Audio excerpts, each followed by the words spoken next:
Hi, it's Connextras. Haven't uploaded anything here in quite a while, and this is going to be two videos in one. I was originally going to split this up, but I realized they're very similar topics, so let's put them together. So if you haven't seen my video on DC fast charging and or aging wheels video on the road trip that the two of us took down to Florida, you should check that out because this is basically a follow-up to that.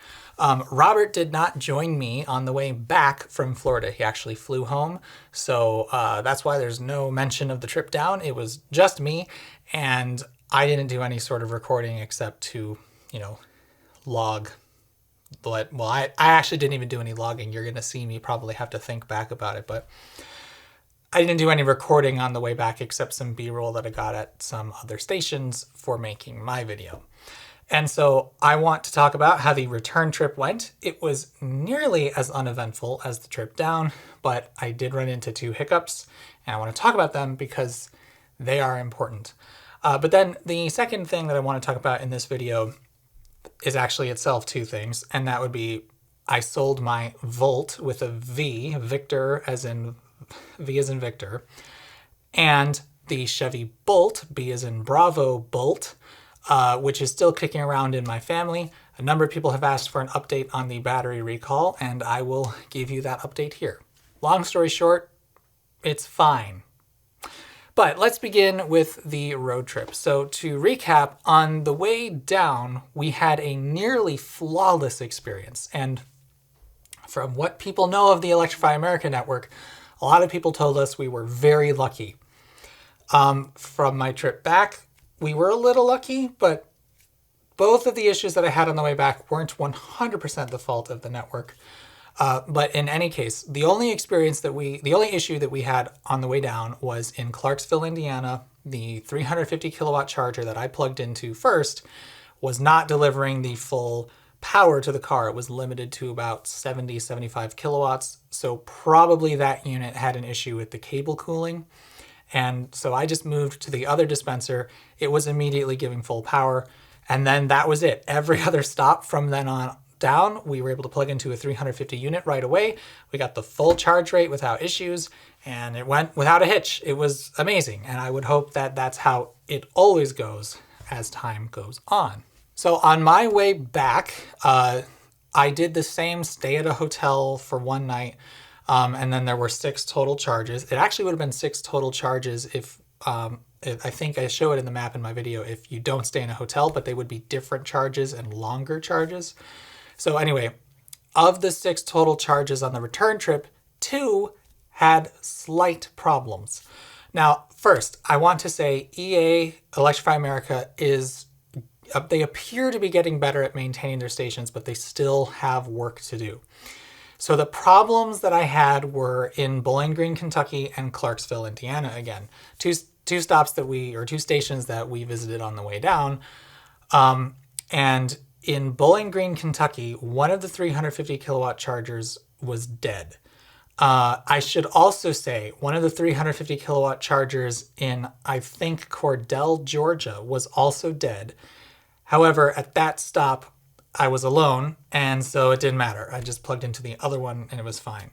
But still, even just one dead charger is a problem because most of these sites have 4, some have 6. A 4 charger site, one goes down. That's 25% of that site. It's a really big deal. But, so yes, to say that EA is getting better, they might be, but boy, do they still have some problems keeping their stations online. Part of me is theorizing that the reason they do is because, their network is complete, but it's small.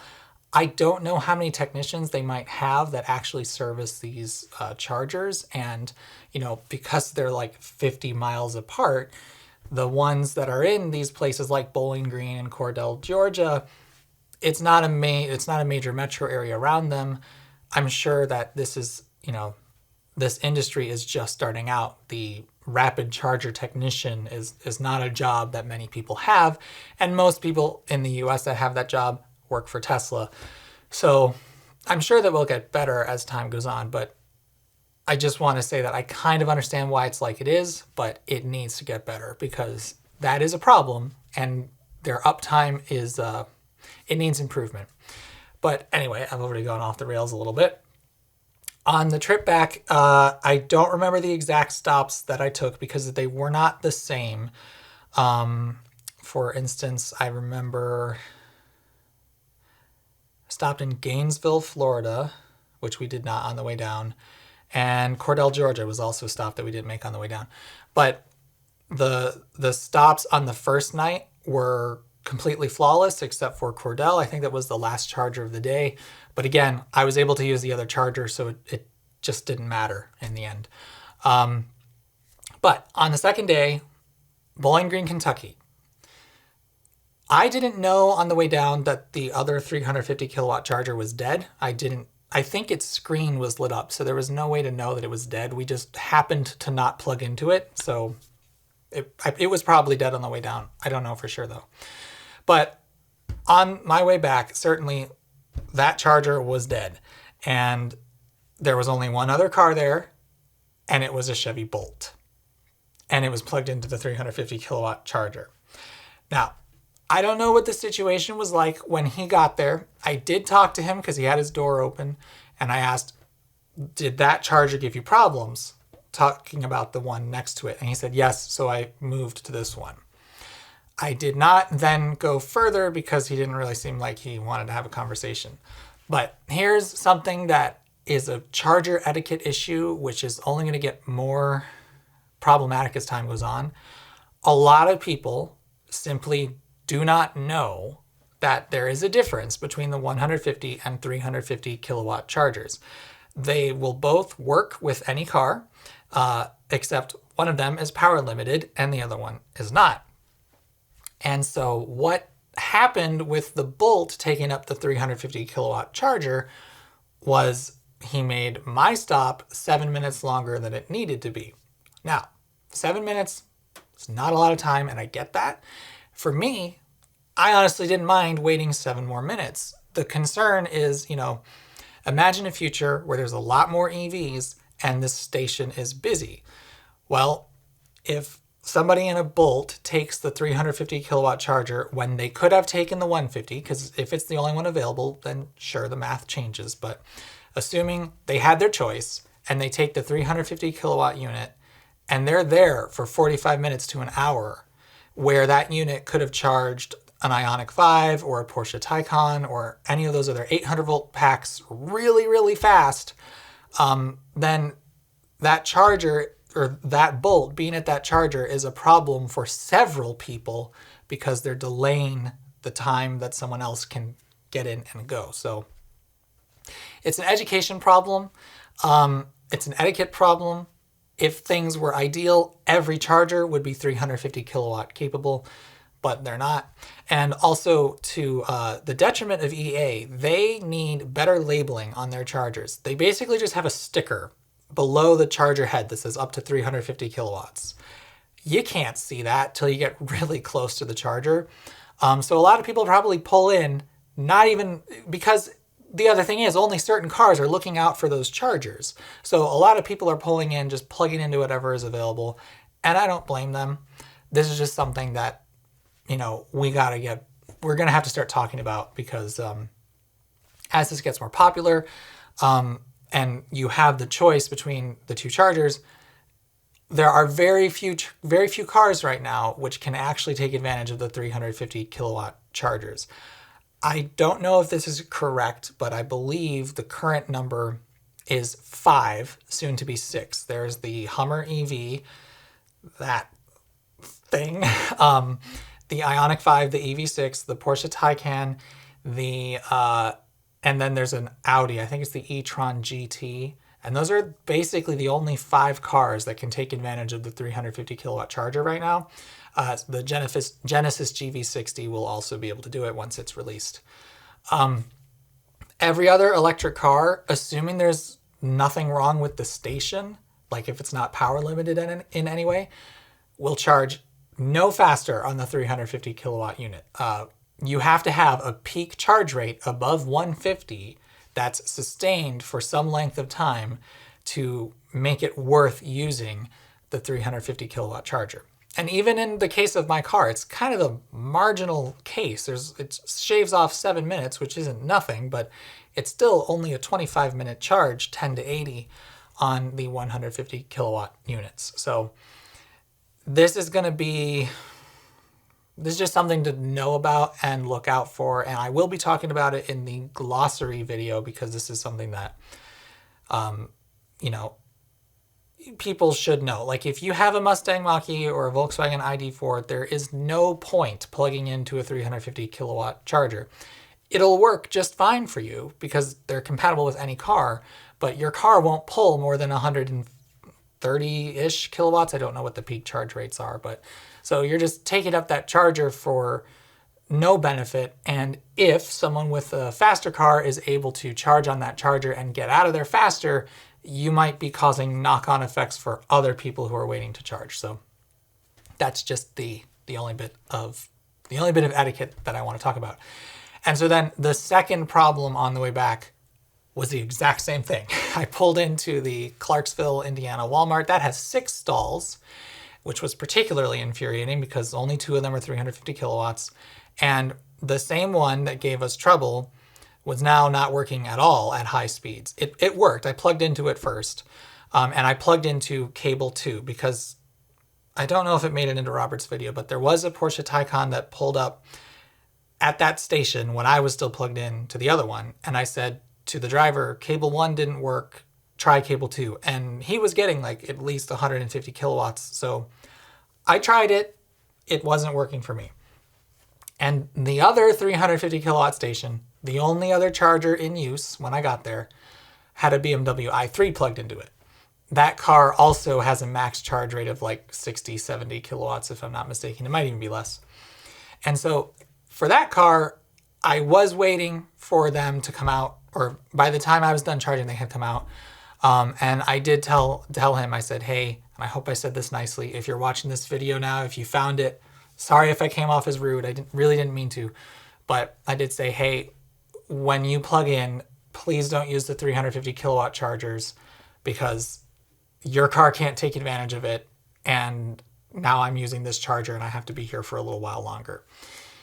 Which again, it's hard to communicate that without sounding like, poor me, you're inconveniencing me. But it's genuinely, for my sake, more like, as this gets more popular, it's not good for you to be plugging into this charger assuming you had the choice to plug into the 150, which I'm certain in that case he did, because like I said, there's 5 chargers or 4 150 kilowatt chargers at that station. They were all operational according to the app. I didn't test them all, but yeah, so that's a small thing that we need to get fixed, but you can't fix it. It's never going to get fixed, I should say. It's just never going to get fixed, but the more people who are aware of it, the better. And it's not the end of the world. It's just a thing that unfortunately is a little bit confusing. And if people don't know, which I think is the vast majority of cases, I don't want to assume malice. I don't want to make it sound like people are deliberately doing this. They just genuinely don't know there's a difference. And like I said, compounded with EA's really awful labeling, people who are new to this just won't know until somebody tells them. So I hope with the glossary video that more people will know, but yeah. So if you've got someone in your life who drives an EV and it's not a Tesla, feel free to give them that tip. Just let them know that don't plug into the 350 unless you've got one of those 5 or 6 cars that I mentioned. But hopefully more and more EVs will be built which can take advantage of it. And hopefully more and more stations get built which are 350 kilowatt capable. I think that for stations along roadways, they should all be 350 kilowatt capable. 150 is plenty for sites that are in town though, because 150 kilowatts is still very fast. And like I said, it's a 7-minute penalty. So 25 minutes, 10 to 80% on my car. You know, if I plug into a charger and ran in to do grocery shopping, by the time I came out, it would be at 80% pretty much no matter what. So 150 is still a really good speed.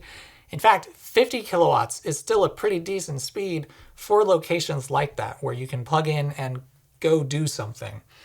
But yeah, there's a lot of nuance here. There's a learning curve. It's early days, but it is what it is. But yes, aside from those two stops where I had to plug into a 150 kilowatt charger, so I took a whole extra 14 minutes to get home, there were no issues at all. It was a flawless trip coming back. It was literally just those two hiccups, and I hope that more and more people learn about that and it becomes less of an issue.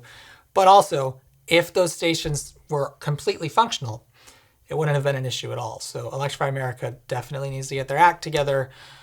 I don't understand why. Well, okay, I know that there's shortages of everything right now, and the components in these things are undoubtedly pretty specialist. But you know, Electrify America does know what stations are down. You can look in the app and it will tell you. And as a matter of fact, what I did just now, let me dig out my phone here. Is it reporting full now? Okay, no, it just updated. The National Corvette Museum site now shows Charger 1 as unavailable and Charger 4 as unavailable.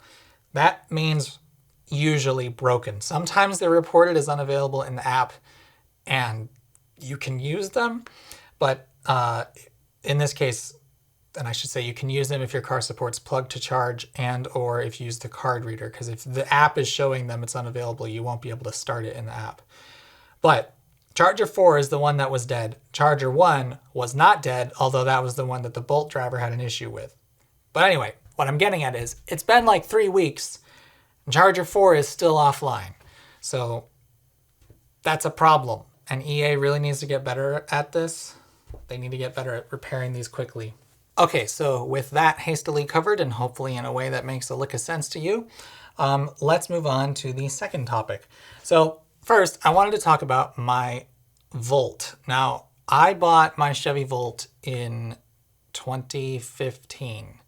I think it was like June or July of 2015. And it was a 2013 model year. And it was like used.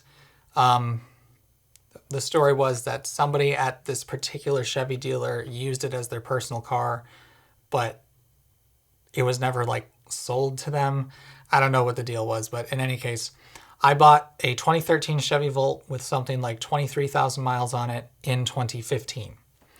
In that time, I put something, not just me, because we'll get to the other part of it, but something like 60,000 miles were put on the car. There was a picture with the odometer that I took. I don't remember what it was exactly. At this time, there were 84,710. So something like 50,000 miles was put on the car in the time that I owned it and or that my dad was driving it. That's how the Bolt fits into this. But I want to talk about the Volt first to point out that that car in 2022, when I sold it, was 9 years old. Maybe, no, I remember it was built in December of 2012. It was an early 2013 model year. So wait, I might be confused, but let's just say it was 9 years old. It was about a 9-year-old car with 85,000 miles on it, and the battery showed absolutely no signs of wear. Now, caveat with the Volt is that the usable capacity and the actual capacity of the battery are very different. The Gen 1 Volt for 2013, I think the battery capacity is something like 16.5 kilowatt hours, but you only have access to 10 of it. So there's a small window of usable range, and they've built in software which is just moving that window down as the battery wears. So I can't say that there's been no battery wear. There almost certainly has been. But with 9 years of existing on the planet and 85,000 miles put on it, I took a picture of the efficiency that I was able to get on a charge. Okay, so this was in February. It was like one of the first warm days of the year where I could do this without running the heater. And I was able to get 36.8 miles on the battery for this particular charge. Its EPA range is 38 miles. So, and also it only used 9.9 kilowatt hours. A weird thing with the Volt that I learned as I had time with it was that the energy monitoring screen seems to not completely talk correctly with the car, or else there's some weird voodoo going on with charge levels, because when it starts the engine, as soon as it starts the engine, it says, okay, the number for kilowatt hours used is frozen. And so like if it needs to start the engine early because it's really cold and it wants to idle it for a solid minute before it revs up, that number will stay whatever it was when it kicked on the engine, even though it might actually dip into the battery a little farther. Anyway, this is all just weird, nerdy, nuanced stuff, but still was able to get 37 miles of range relatively easily, and with the car being 9 years old right before I sold it. So there's a lot of Gen 1 Volts for sale that are still doing absolutely fine. And it's actually, their value has gone up quite a lot. Amazingly, if I had sold my Volt to a private party, I could have sold it for a little bit more than what I paid for it in 2015, which is nuts. But the Volt, I like to call it an EV with training wheels, because it is an electric vehicle until the battery dies. Then it becomes a rather mediocre hybrid. The Gen 2 Volt gets much better gas mileage than Gen 1, but the Gen 1 Volt is cheaper, and also they might actually be a little bit more reliable. It seems to be Gen 2 had some hiccups. In any case, the Volt is a great car if you want to dip your toes into what living with an EV is like, because you will never have range anxiety with it, because the engine will just start and then you're on your merry way.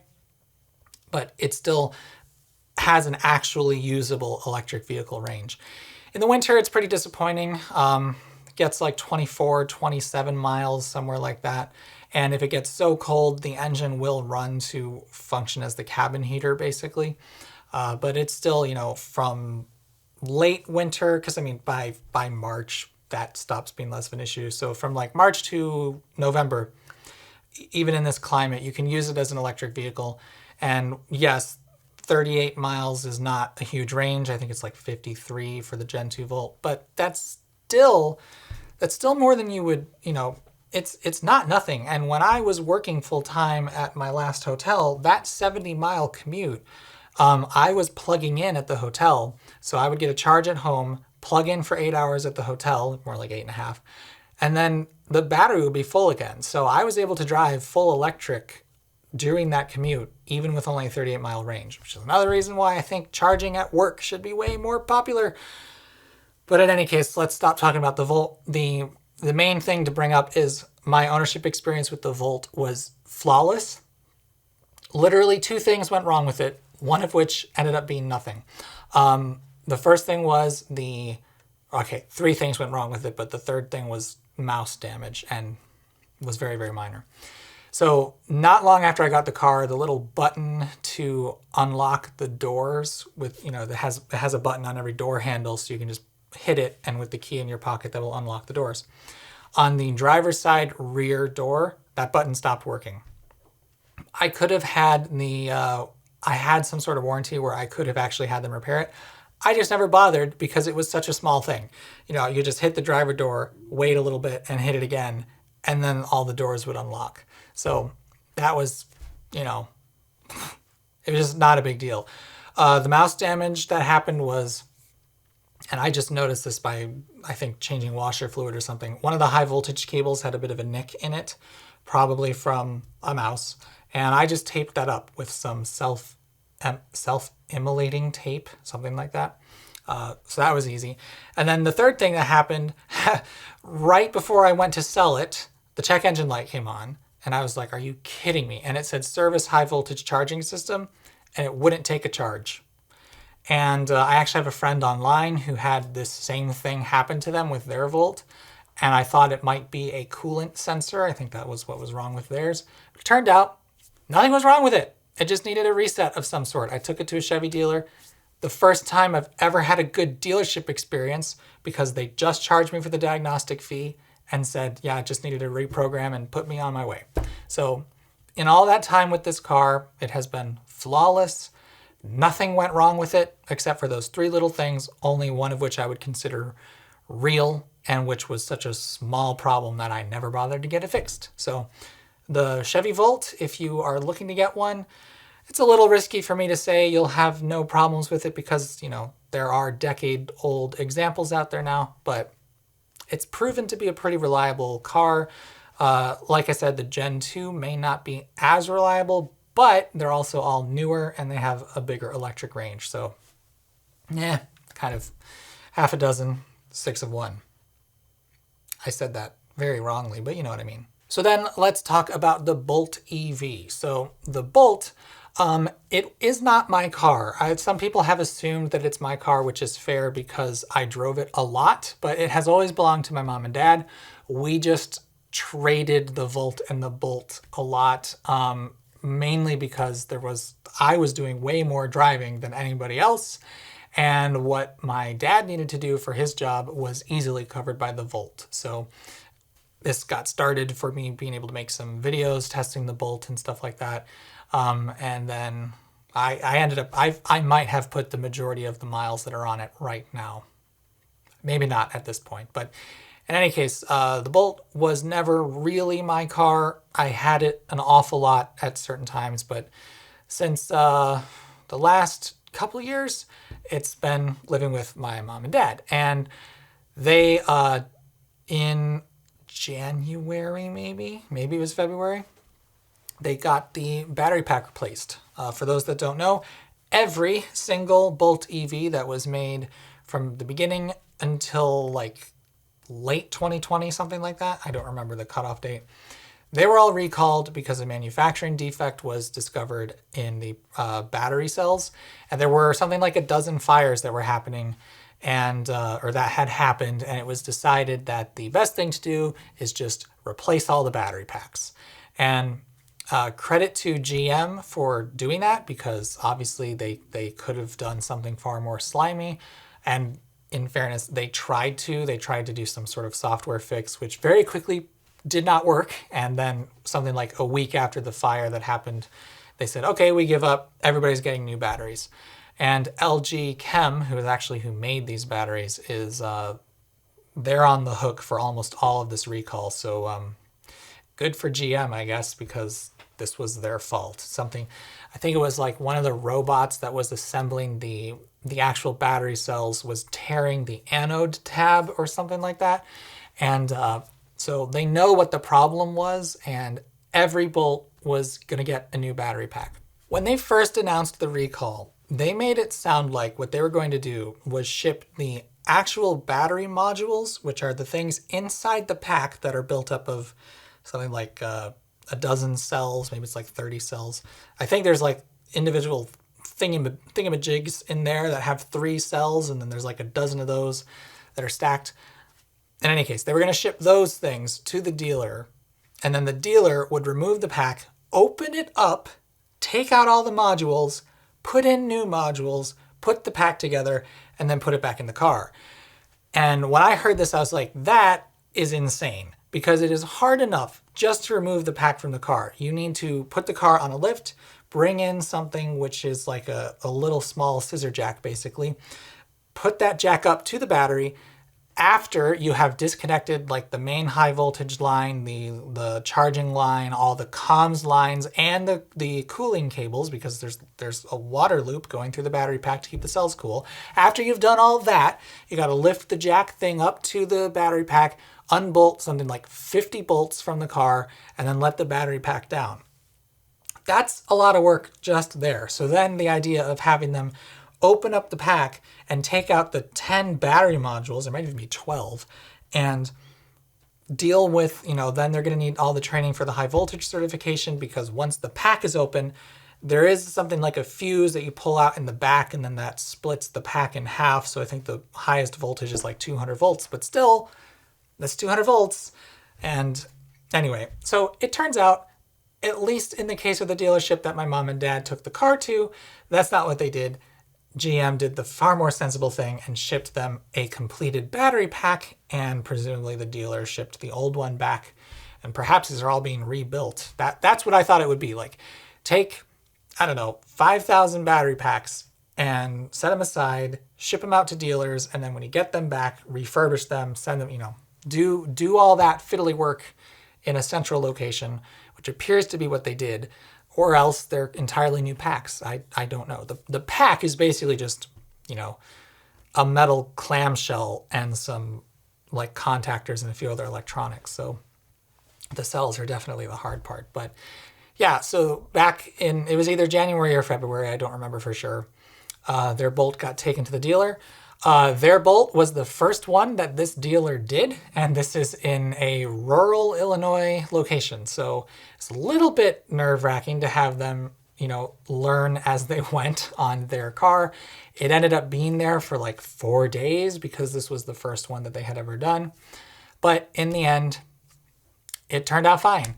The day they got it back, it did set a warning light because the dealership didn't purge the coolant system correctly, so it had to go back to get that sorted. But since then, the car's been fine.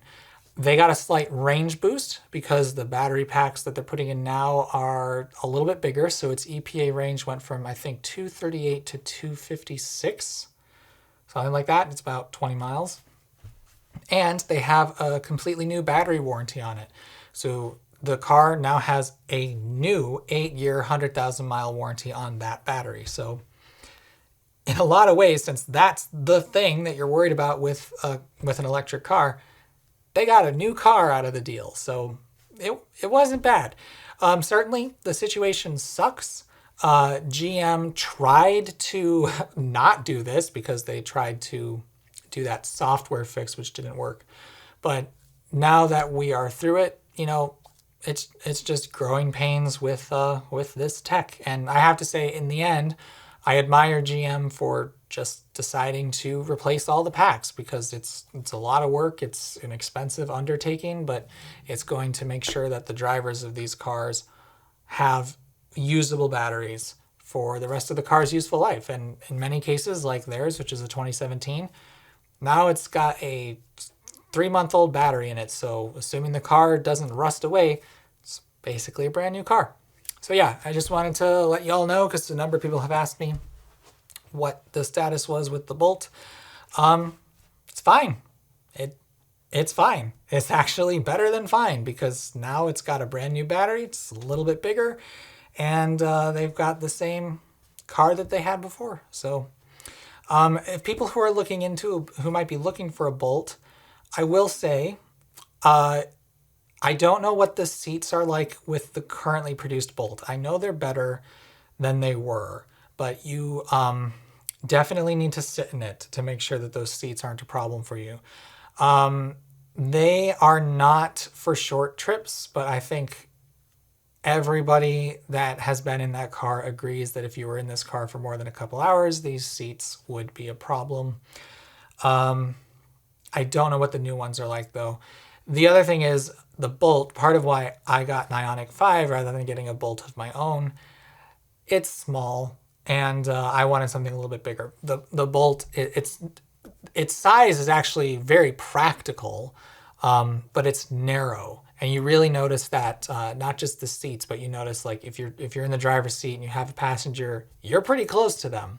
So it is a bit of a narrow car, and because it's short and the suspension is pretty stiff and bouncy, it's a bit crashy. It's fun. It's actually very fun to drive. I would call it more fun than my Ioniq, except for the fact that the Ioniq is faster. But it is something that for doing a lot of long back and forth trips, it got old, and that's why I wanted something a little more substantial. And for me, the Ioniq is perfect. So I'm just saying that I really, truly don't. I've never been in the refreshed Bolts. I've never been in a Bolt EUV. I know that the seats are better in the original Bolt. I think the suspension is a little bit softer.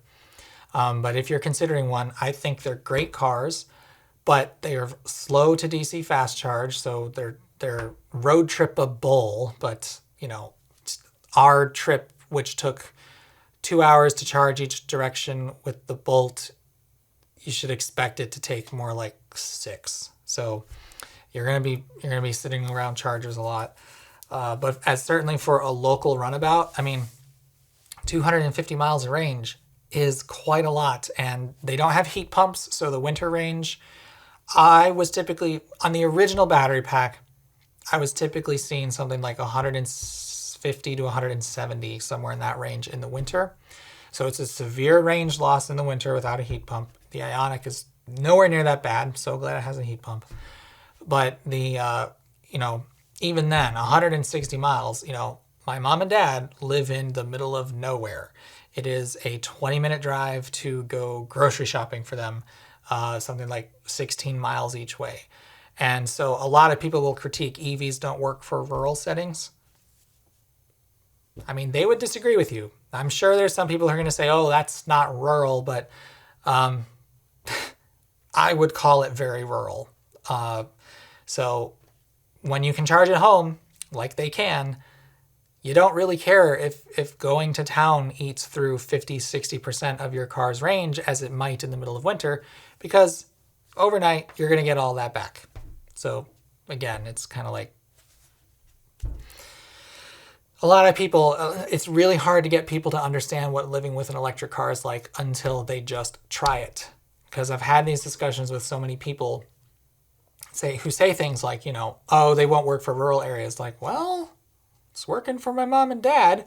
And, 200 miles of range isn't enough. They need to be able to match gas cars. And it's like, well, yeah, 200 miles of range may be a third as much as a really efficient gas car's range, but are you buying gas every single day?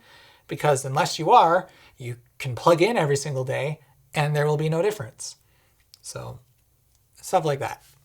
It's a very interesting time as this transition goes on, because there's a lot of, I can tell you now, having the Ioniq, there is no way that I would consider another gasoline-powered vehicle as a daily driver. There just isn't. It is far, far too convenient to just plug in at home every night and not think about charging at all. That even the little hiccups of road trips that we've had, I would totally have those for my once a year, maybe twice a year road trip, and then never have to go to gas stations the rest of the year. So it's pretty cool. I'm not missing internal combustion that much. I'm not really missing it because I got the Figaro and always can tool around in that. But, just thinking about, I did an oil change on the Figaro a couple months ago, and that's not fun. I don't want to have to do that all the time. And with an EV, you don't. I should point out, going back to the Volt, and that whole time that it was my car, I think it had its main service when it was in the care of my mom and dad. It was when I had the Bolt at that time, they had the Volt, and they took it for its major service, which is something like $700, and it was a complete fluid change of all the different coolant lines. That was the only service that car had in the 8.5 years that I've had it, except for there were 2 oil changes. But again, the Volt, because it's an EV most of the time, it went something like 25,000 miles between oil changes, because for the bulk of those miles, the engine was just along for the ride. It wasn't actually doing anything. So anyway, I should stop talking because it's been a while, but thanks for watching. Again, I don't know why to recap at the very end of this long rambly video, but had virtually no issues on the way down, 2 very small issues on the way back with the road trip. The Bolt has had its battery replaced. It went mostly fine. I've sold the Volt. It also was completely trouble-free for me. And yeah, that's it. Bye.